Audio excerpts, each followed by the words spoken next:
Emma, welcome to the Mindfulpreneur podcast. We're going to get into all kinds of things for brands today, but let's get to know you a little bit more because at the young age of 25, mid-pandemic, you totally switched your career path, decided to start your own agency, 95 Media. So tell us a little bit about what that was like and what really inspired you to make that shift. Yeah, well, thank you for having me. I'm so Mm-hmm. excited to be here today. My journey into entrepreneurship was very much not planned, very much not thought through, That kind of happens, and eh? literally it just happens. And it's so Yeah. funny because sometimes I get asked like, well, why didn't you just join be an employee at a marketing company if you're going to switch careers? Like, why start your own agency? And I don't know why that didn't even occur to me. I was just Mm, like, no, obviously not an start my own thing. option. No, and it's funny because marketing was never on my radar. It was so not the plan at all. When I found social media marketing, I was in college for interior design. I was going to school. I thought I had found my path that I wanted to be on forever. I was so lit up. I was so excited by design. And through that journey, I was at an internship where someone was wanting to grow their brand and kind of handed me their phone and say, "Hey, can you just figure out this Instagram thing? I've heard some people are using it for business. I don't really know what this is. You're 18, you can figure it out."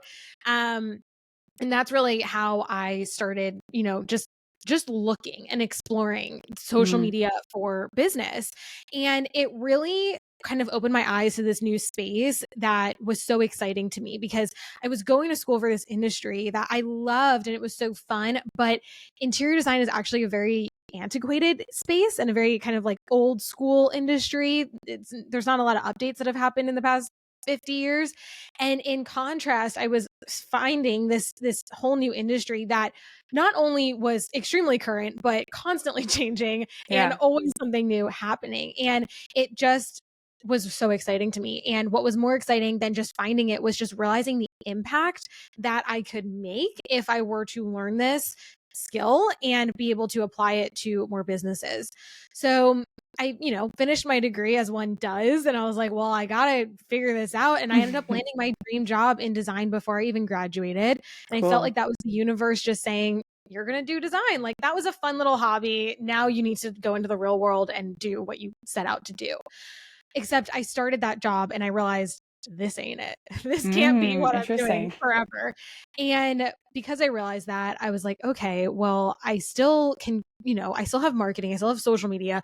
Let me, see what I can do here, take on a few clients, pitch myself, get myself out there, talk to more brands. So I just started kind of cold pitching myself to businesses and people I was meeting, signed a few clients here and there. It was very much a side hustle.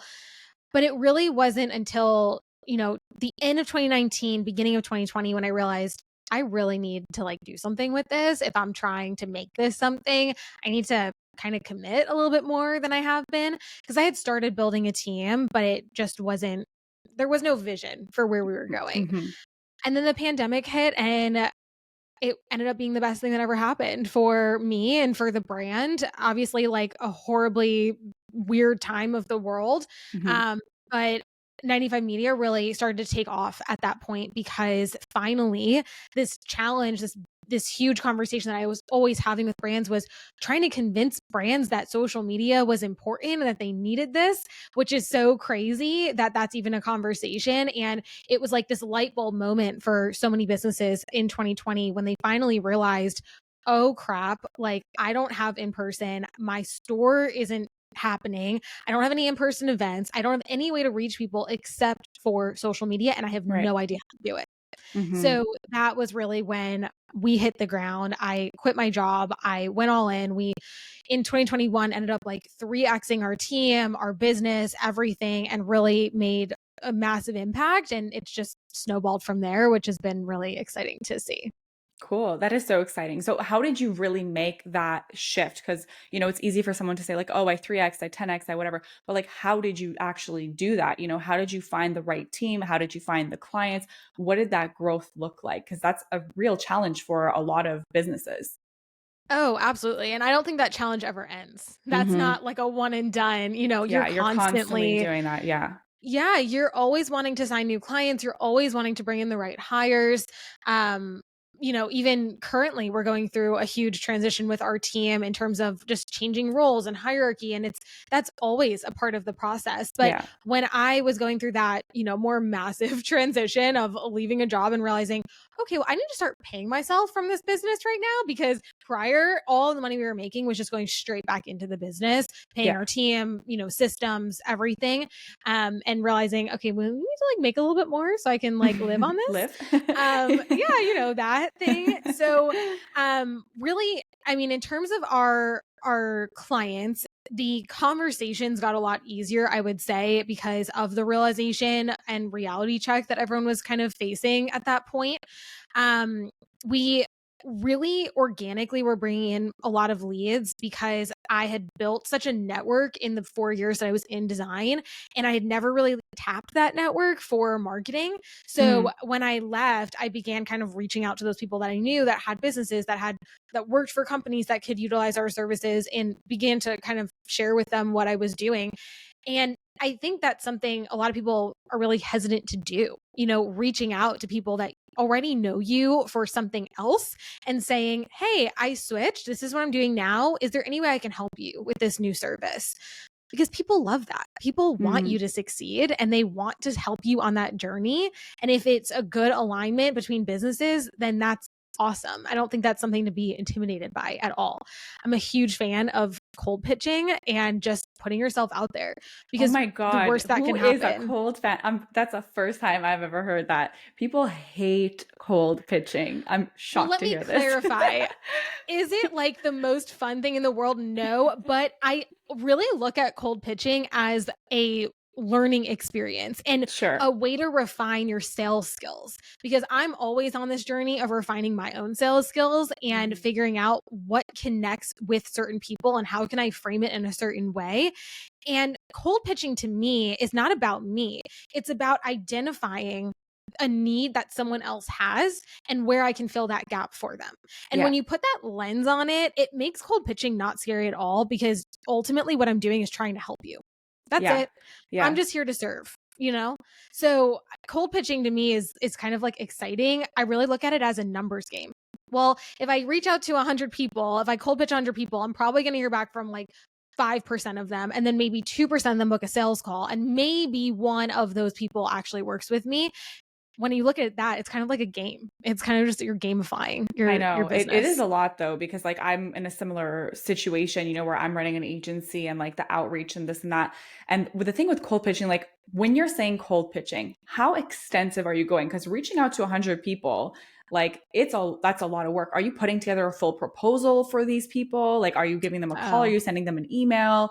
Like, what's your process? Because I mean, we could send out cold emails all day, but I think that that's just so saturated now. So I'm curious to know, like, if that is what you're doing, how are you standing out from everybody else?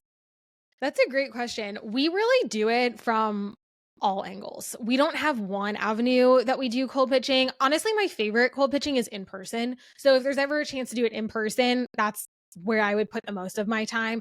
And by Hmm. no means is it a full blown proposal at all. It's more of like, I'd love to build this connection. I'm identifying these opportunities. Are you open to the conversation? That's sort of like the angle that we take. But we do cold pitching, at networking events, just day to day, like talking to people. Instagram DMs are a huge way that we cold pitch from our like business profile. And it's not going in with the pitch. I want to clarify that too. It's Yeah, because starting a that turns people off conversation. for sure. Oh, Yeah. totally. And we all get that a million times a day. And you can Yeah. sniff that out from step number one. Yeah. And that's not at all like our approach. My approach really to anything in business is let's build a relationship and like a conversation. Like I want to learn about you. I want to figure out things that are going on in your world. And if there's a way that we can support, then let's talk about it from there.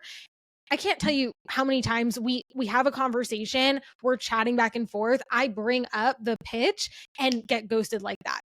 But Mm. I'm not turned off by that. That's fine. That just tells me that you're not open to that Yeah, the conversation. timing is not right. Yeah. The Okay, so then timing isn't what there. is the opening thing then? Because obviously we don't want to be like, hey, this is who I am, this is what I do, like let me know if I can help you. People are most likely just No. going to ignore that, right? So like what is Yeah. your kind of like entry point? How does that conversation go? And then at what point do you finally bring up the pitch?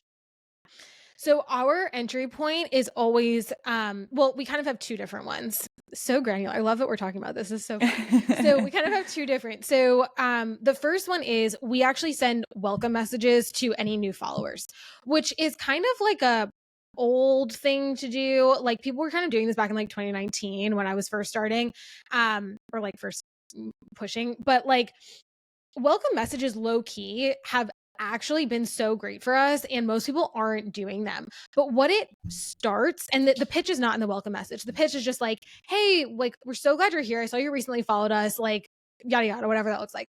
It's just to start the conversation.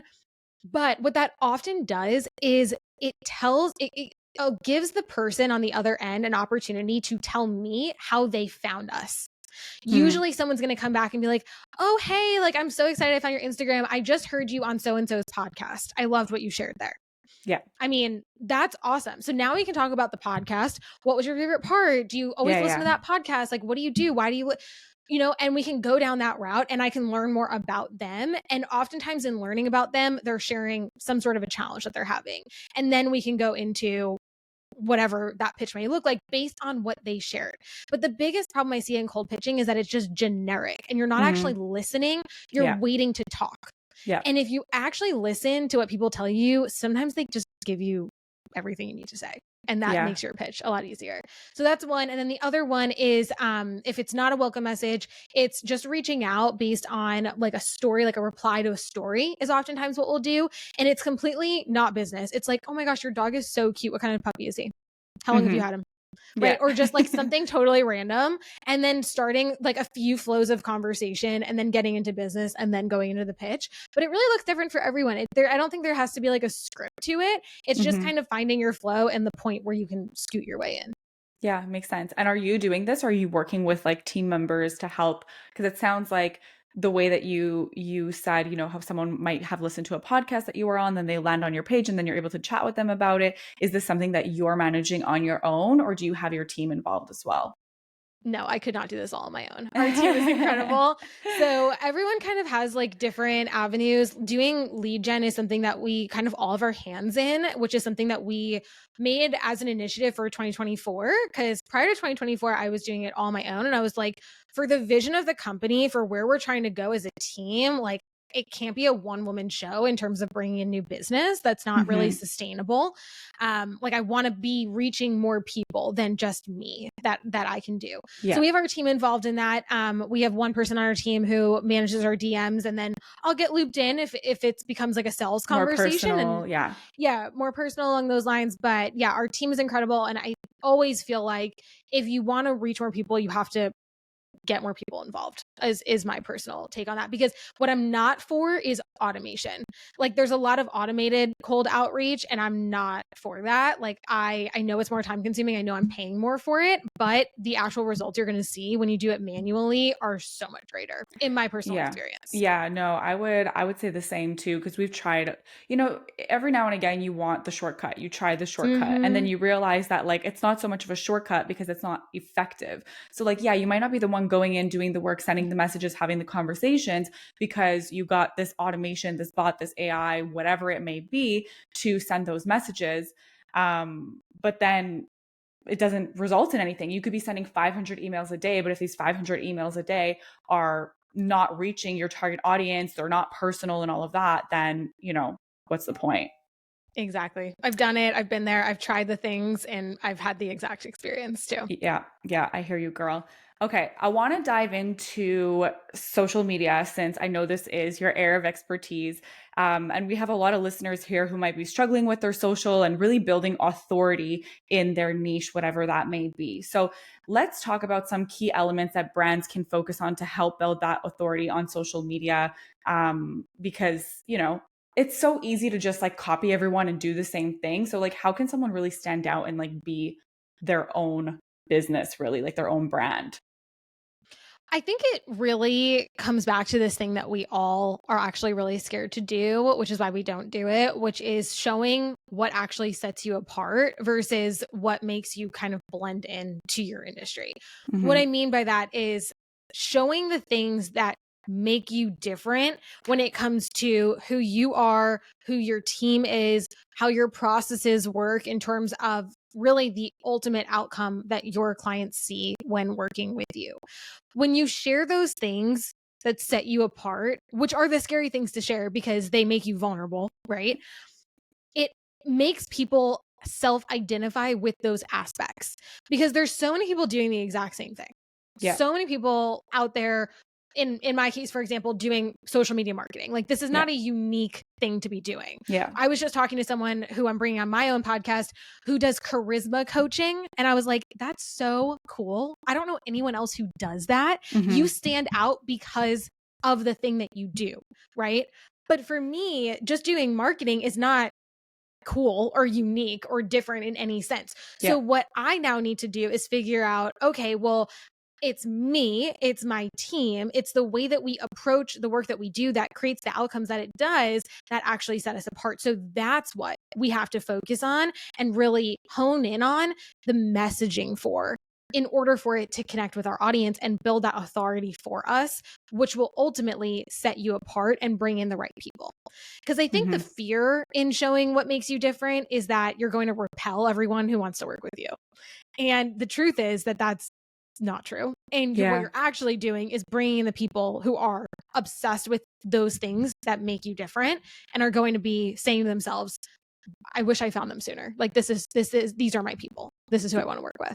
Yeah, that's fair. And from an agency perspective too, I'll share like a little bit of like a personal like journey on what's been going on with Nomad Creative because when I started the agency, it was very much brand focused and we were really starting as like a boutique branding agency. And as the years went on, you know, there were more opportunities and conversations because clients then wanted marketing support, clients then wanted social support, paid media support, websites, this and that, and and I was kind of in the beginning like, okay, like I'm not going to say no and we're going to build our team out. And we build out all of these departments, which is great. So we're really able to support on such a large scale. However, I feel like in doing so, it's almost like taken away from our specialty, which is brand. Mm. And I'm noticing even within my own agency that that messaging has gotten like diluted, right? So it's like, okay, well, like what is our specialty and what is that thing that makes us different? And, you know, for a long time, it was the fact that we were a remote agency because it was before the world was remote. Whereas like now we're all in the same boat, you know, so that's not much of a differentiating factor. And also the fact that my team is built of freelancers, right? But works under an agency belt. So we have that flexibility to kind of custom build our teams and make sure that our clients are paired up with the right people. But that like isn't enough. And as much as I've said this before on other episodes where, you know, a lot of our clients resonate with us because of our values and how we lead, how we communicate and the types of businesses that we want to work with, right? I think we're a conscious business. We are filled with like mindful leaders and there are brands that want to work with those types of people. And so oftentimes you can kind of like feel that on a sales call, which is great, but that only comes through after the fact. The thing is you got to get people through the door before to have the conversation with us, right?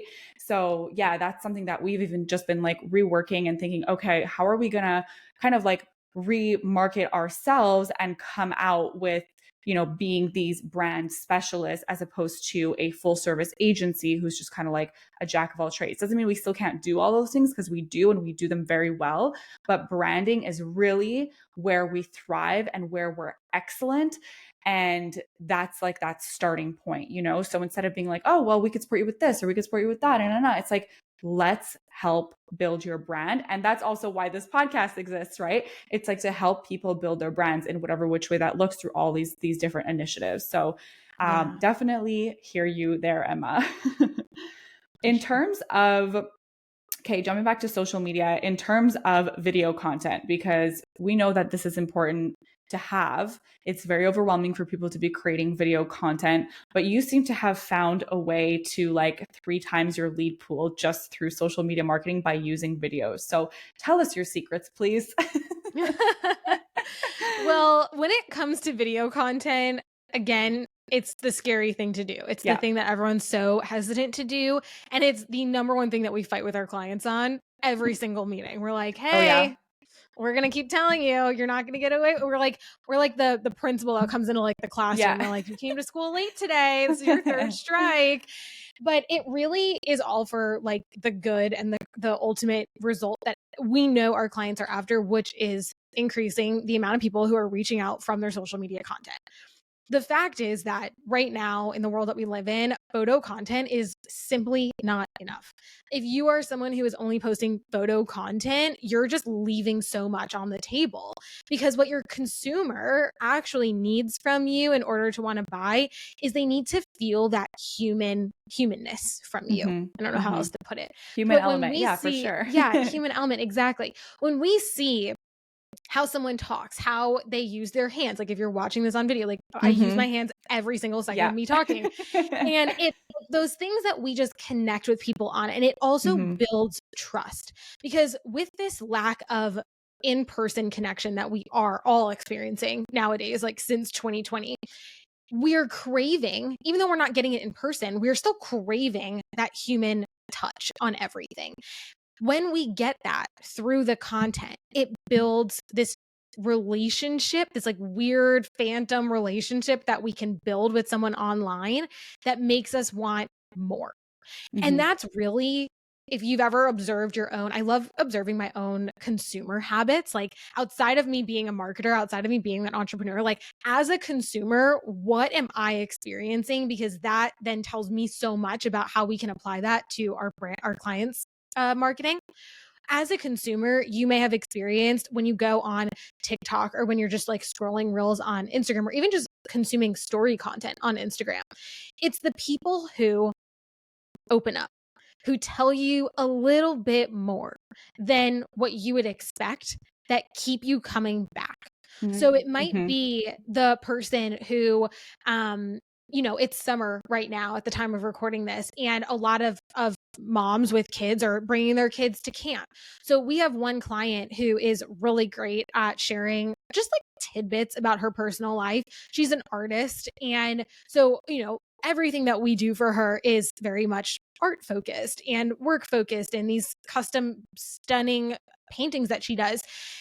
But when she gets on stories and she shares a little bit about her family. They just took her oldest son to a sleepaway camp. I think it's for like 4 weeks, and it's his first time at sleepaway camp. And it's actually the camp that she and her best friend went to when they Oh, were cute. kids. And now they're bringing their sons to this camp for the first time. And she's telling the story. And it wasn't even a lot of video content. It was a lot of like photos with just, text on it on her stories the other day.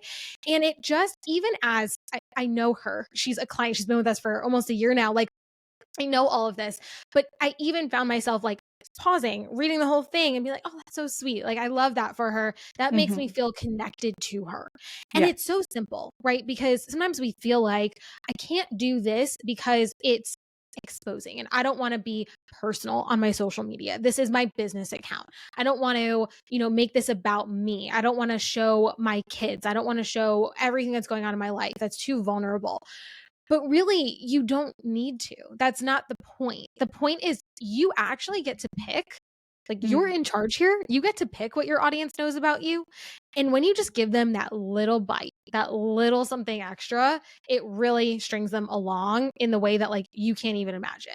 So going back to video content in that sense, you can do that through video on your stories. You can do that on video on your feed. And even when you're doing maybe even just like a reels on your feed, if you can tell a story and tie it back to something else that's happening, it starts to paint that picture for people while they're getting that interactive moment with you. And it just builds that connection point that we all need in order to really want to buy.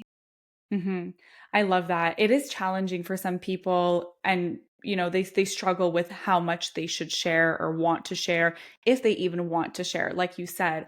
But I like how you said, you can choose what people know about you. What if there's someone out there who's like, these people, like, no one needs to know anything about my personal life, but I still want to grow my business. And there are brands that don't have a face to the brand. So like, what approach would you tell these people to do? Because not everybody is in the position to even want to share that tidbit. Yeah. So what I would say to that is if you actually go to our 95 Media page Mm-hmm. and you like watch our stories or you see any like video content, I'm in a lot of our content. Our team is in a lot of content as well because we have them integrated too. But I would say like more than half of our content is me, and oftentimes it's myself on stories. You may or may not realize that you know absolutely nothing about my life from that content. Nothing.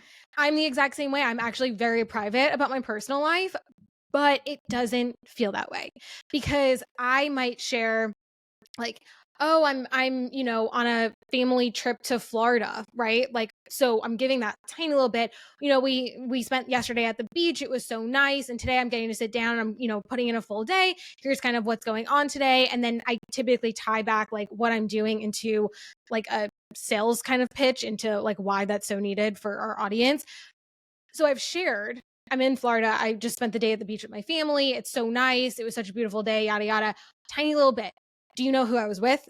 Do you know which beach I was at? Do you know what I was wearing? Do you know what I ate? Like, actually, no personal detail, but it's just that little bit of something that Mm-hmm. brings people along. Or you just finished this book, right? Like, it's so funny. Sometimes we don't even realize how much a little something is so fun for people. Sometimes I'll open up an email campaign from somebody that, I get email newsletters from, and it's like a photo of her like at the park this weekend.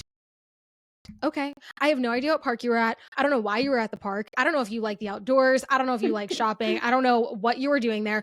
But just seeing that photo makes me feel like I was a part of that experience. And now you're Mm-hmm. sharing that with me, and I feel like special in some sense. Really, all that to say, you get to decide how much you share. And if you don't want to share anything, that's cool. Just figure out the surface level material that you are comfortable sharing and bring people in so that they feel like they're getting something, but you know that they're really not.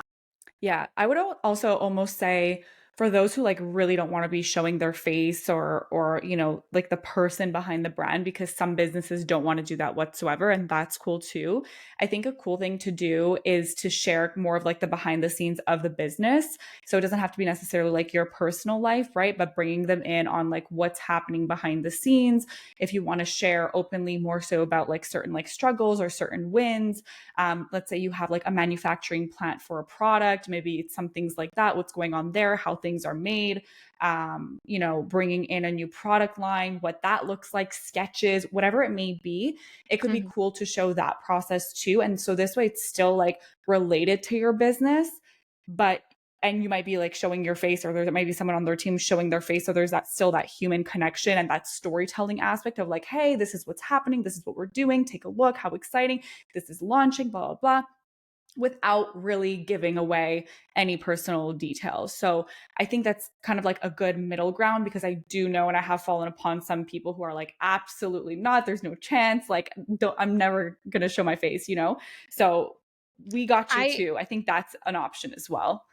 I love that. Yeah. Everything you just shared, I completely agree with. Like that behind the scenes, everyone Yeah. should be doing, but especially if you don't want to show your face, like really lean hard into that. Yeah. What I will say though is that you're going to see higher conversions if you have some face to your Hmm. brand. So I would try and figure out Maybe who it's can that not person you. be. Yeah, exactly. If it's not you, right? So if it's not you, then you need to look at hiring some sort of like UGC content creators.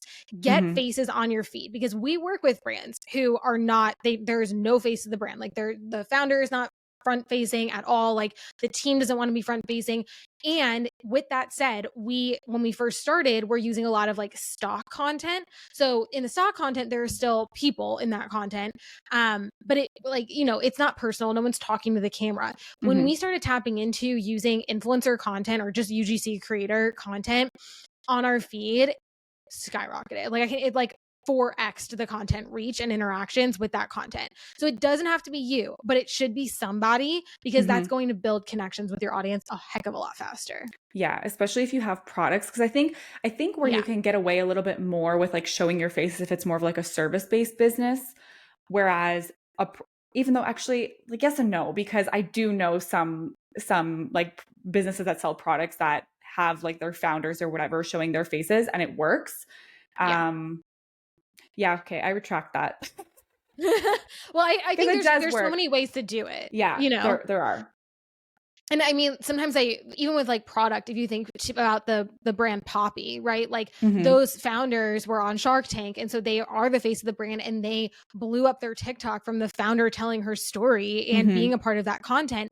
But it also, you could do case studies on brands who there really is no face of the brand, but their social media manager is the face of their brand over Yeah. on TikTok. Yeah, I've So seen a if lot you of can that. find someone, yeah, if you can find Hmm. someone to bring on your team and pay them a little extra to be the face of your brand, then that's great too. There's so many ways to go about it. Just getting creative, if you don't want to be that person, is really the Yeah. key. Yeah. And the influencers in the UGC, I feel like is a lot easier to create when you have a product as well, because you have something to send Oh, them and like a story yeah. to tell and all of that. Whereas like a service, it's like, hiring someone to basically be like a spokesperson or salesperson for your brand, unless they work for your company, kind of like, I don't know, it doesn't make as much sense to me. No? I agree. It's a huge Okay. challenge for service. Yeah. Like, I honestly, I'm not sure how successful it really is. If you don't have a face of a brand for a service-based business, it's a Mm. huge challenge. Like, that's going to be really difficult to try and finagle your way around. That's fair. And so, in terms of like the different platforms and where brands can tailor their content strategies accordingly, what is most effective to have where? Like, what social platforms should people be utilizing most now, in terms of like, I guess, like trends that are currently happening versus like your predictions for the future? What are you thinking? What's the best practice? Well, for most of the businesses that we work with, Instagram is kind of the foundation of the Yeah. marketing house, right? Like, Hmm. that's where you're kind of starting typically. I know there's a lot of talk around TikTok and what's going to happen at the time of recording this. There's the potential ban on the table. We don't know what's going to actually go down. But with that said, I actually look at this time, this like uncertain time, as the time to go all in on TikTok for your business. And I say that because in these uncertain like periods, and we saw this during COVID as well, like when the pandemic was full force, like everyone was so scared to do anything. And so they didn't Hmm. do anything. Yeah. And now here we are 4 years later, and everyone's like, fuck, I wish I Should got have my done back that. in 2020. Yeah. Right. And you don't Hmm. want to be that person, because there's always going to be those waves of this like opportunity. And the people who jump on the opportunity early are the ones who see the fastest and longest success. And it's the latecomers that are going to have to push so much harder to see that. And so during this uncertain time, when it comes to TikTok in particular, we're seeing people, some brands, not a lot though, I would say not really a lot at all, but some people are falling off of the platform and saying it's not worth it. I don't need to keep putting money here. We don't know what's going to happen, yada, yada. And I think that's probably the worst thing that you can do right now. Hmm. But because some people are doing that, it opens up opportunity for others, which is awesome. So utilize that opportunity and really go hard into TikTok, especially if you are product. If you are ecom, you need to be on the TikTok shop. What we're seeing, and honestly what I'm like feeling is going to be happening, and what is already starting to happen, is that TikTok shop is becoming a competitor to Amazon for a lot of spaces right now, Wow. especially in Yeah. like the supplement space. I've talked to a lot of brands in the supplement where like previously they were making millions of dollars every month over on Amazon, and now they're losing sales to their competitors who are marketing on TikTok shop, because that's just where the consumer is Yeah. and it's easier to reach them there. So if you are not on TikTok shop and you are ecom, you got to get there because your audience is there. And it's where you honestly should be investing a lot right now. But even if you're not product, even if you're a service, that platform just gives you an opportunity for growth and reach in a way that you're not going to get on any other platform right now. So I would definitely go in on TikTok. I think Pinterest is really great for so many brands across the board. It just gives you an opportunity to drive website traffic in a way that other platforms don't, because it really helps get people off the platform rather than all other platforms, which try and keep you on it. On. So we Hmm. love. And LinkedIn, if you're B2B, you got to be on LinkedIn. So definitely utilizing your LinkedIn business page, but also not neglecting your personal, because when you start posting more like thought leadership over on your personal, you're going to start to see a really big uptick. We've been using LinkedIn on the business side for years now, and have a great presence over there. But it wasn't until this year that we really started creating unique content for my personal page, and it's been driving a lot of traction. So I would highly recommend doing that. Yeah, amazing. All great tips. I had a million things I wanted to say while you were saying them, and then you literally just like checked everything off, and I was like, okay, whatever, she's got it. Gonna run through Emma knows her shit. She knows what she's talking about. it. Okay, before we wrap up, we always end the episode with a mindful minute where you get to share a piece of advice that you've learned throughout your career, your brand building journey, as something that maybe you can't learn in a textbook that you'd want to share with everybody listening today. What would that be? Oh my God. I don't know how you could learn half of the things you need to know in a textbook, honestly. But I think the biggest thing that I would share is just not trying to rush through your brand building process and just like the entrepreneurial journey. Mhm. I see so many people and I have these conversations, with like prospects all the time. I just started this new business. I want to be at $1 million in the next year, and social media is how I'm going to get there. I'm like, what? Like that make sense, right? Yeah. Like if you're not doing anything besides putting all your eggs in this one basket, I don't want to work with you, because that tells me you don't want to put in the work. Mm, Because as a founder, as someone who's building a brand, you should be so fucking passionate about what you're doing that it is all consuming. That's what I believe. Maybe not mhm. everyone believes that, but that's my belief in entrepreneurship. And not to say that you need to spend 12 hours a day at your computer working, but like everything that you do should be for this vision and mission that you have, with the understanding that like it's going to take time. And Yeah. that's part of the fun. Rushing through it is like, why? Like yeah, we all want to get there. We all want to have that like big, whatever it is that your goal at the end of the tunnel. But if you're not putting in the work along the way and you're like depending on someone else to make it work for you, I don't know. To me, that's just like not what I'm about. I really think that there's so much fun in the journey and so much to learn along the Yeah. way. Yeah. And putting in the work as the founder is genuinely what like lights me up personally. That's like why I do this every day. It's It's much more the rewarding. challenge. Yeah. It's so rewarding when Mhm. you like know all of the crap you've gone through to get to this point. That's the part where I'm like, okay, I can use that as leverage to teach my team and to Yeah. inspire our team and to teach our clients things. Like we come in as marketing partners, but really we talk about all things business. And Mhm. I just had a conversation with a client about like her employees versus contractors and what are the benefits. It's like we're real partners at the end of the day. And I really believe in just putting in the time and like enjoying it along the way too. And then you get to a certain point in your business like you are now where you're able to come on these podcasts and maybe join different, groups and basically mentor people and teach people the things that you've learned along the way, which I think is really cool too, and everyone's at a different point, right? So like what we've experienced to date, like we have those lessons to teach people who are maybe a little bit further behind where we are, but then there are people that are ahead of us and we are that to them.